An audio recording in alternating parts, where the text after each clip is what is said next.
योगिवर्याः धामान्तिके तव हि मङ्गलवस्तु हस्ताः श्रीवेङ्कटाचलपते तव सुप्रभातम्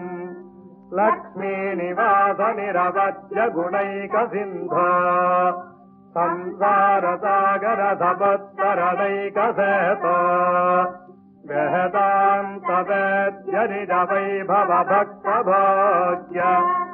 श्रीवेङ्कटाचलपते तव सुप्रभातम् लक्ष्मीनिवासनिरवद्य गुणैकसिन्धो संसारसागरसमुत्तरणैकसेतो वेदान्तवेद्य निजवैभवभक्तभोग्य श्रीवेङ्कटाचलपते तव